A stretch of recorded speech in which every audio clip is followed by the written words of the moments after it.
संगत का हमारे जीवन में काफी अधिक महत्व है। संगत सही रहेगी तो हमारे विचार सही रहेंगे, और विचार सही रहेंगे तो कर्म भी सही रहेंगे, और जीवन में सुख शांति बनी रहेगी। इसलिए सत्संग करते रहने की और अच्छा साहित्य पढ़ने की सलाह दी जाती है। सत्संग हमारे जीवन पर कैसे असर करता है, इस संबंध में गौतम बुद्ध की एक कथा प्रचलित है। बात उस समय की है जब गौतम बुद्ध काफी प्रसिद्ध हो चुके थे। वे रोज प्रवचन देते, जिन्हें सुनने के लिए काफी लोग पहुंचते थे। प्रवचन सुनने एक लड़का रोज आता था। वह गौतम बुद्ध की सारी बातें बहुत ध्यान से सुनता था। काफी दिनों तक प्रवचन सुनने के बाद एक दिन उस लड़के ने सोचा कि मैं प्रवचन तो रोज सुन रहा हूँ, लेकिन मेरे जीवन में कोई बदलाव नहीं आ रहा है। बुद्ध बातें तो अच्छी बताते हैं, लेकिन कुछ लाभ नहीं हो रहा है। मुझे इस बारे में बुद्ध से बात करनी चाहिए।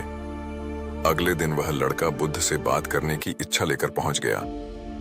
बुद्ध का प्रवचन शुरू हुआ और वे कह रहे थे कि अगर कोई व्यक्ति हम पर गुस्सा करता है तो वह हमसे ज्यादा खुद का नुकसान करता है।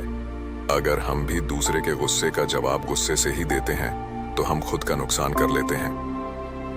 बुद्ध की ये बातें सुनते ही वह लड़का खड़ा हो गया और कहने लगा कि तथागत, मैं बहुत दिनों से आपके प्रवचन सुन रहा हूँ, लेकिन मेरे जीवन में तो कोई बदलाव ही नहीं आया है।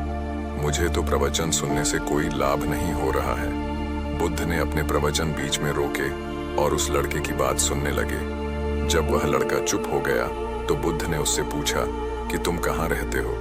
लड़का बोला कि मैं श्रावस्ती में रहता हूँ। बुद्ध ने कहा कि श्रावस्ती से यहाँ तक की दूरी कितनी होगी और यहाँ आने में कितना समय लगता है? उस लड़के ने बुद्ध की बातों का उत्तर दिया तो बुद्ध ने फिर पूछा कि यहाँ आते कैसे हो?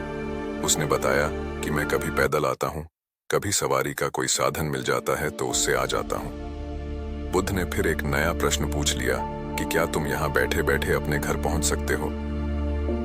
ये प्रश्न सुनकर वह लड़का और वहां बैठे सभी लोग हैरान हो गए। लड़के ने कहा कि ये कैसे संभव है?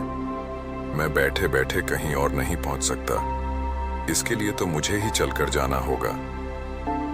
बुद्ध ने कहा कि तुम्हारी बातों में ही तुम्हारे प्रश्नों का उत्तर है। सत्संग सुनने से तब तक कोई लाभ नहीं होगा जब तक कि तुम उन अच्छी बातों को अपने जीवन में उतारते नहीं हो।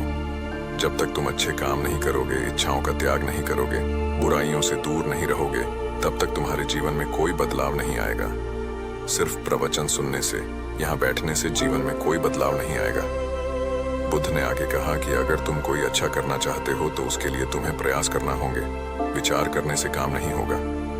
सत्संग में तुम्हें सही गलत बातों की जानकारी मिलती है, लेकिन उन्हें अपने जीवन में किस तरह उतारना है, ये तो तुम्हें ही तय करना होगा। तुम्हें प्रयास करने होंगे, तभी जीवन में सुख शांति और सफलता आएगी। सत्संग करते रहने से हमारी बुद्धि पवित्र रहती है और हमारा मन गलत बातों से बचा रहता है। अगर हम सत्संग नहीं करेंगे तो हमारे विचार भटक सकते हैं। इसलिए अच्छी किताबें पढ़नी चाहिए, अच्छे लोगों की संगत में रहना चाहिए। दोस्तों, आपको इस कहानी से क्या सीख मिली, आप हमें कमेंट करके बता सकते हैं।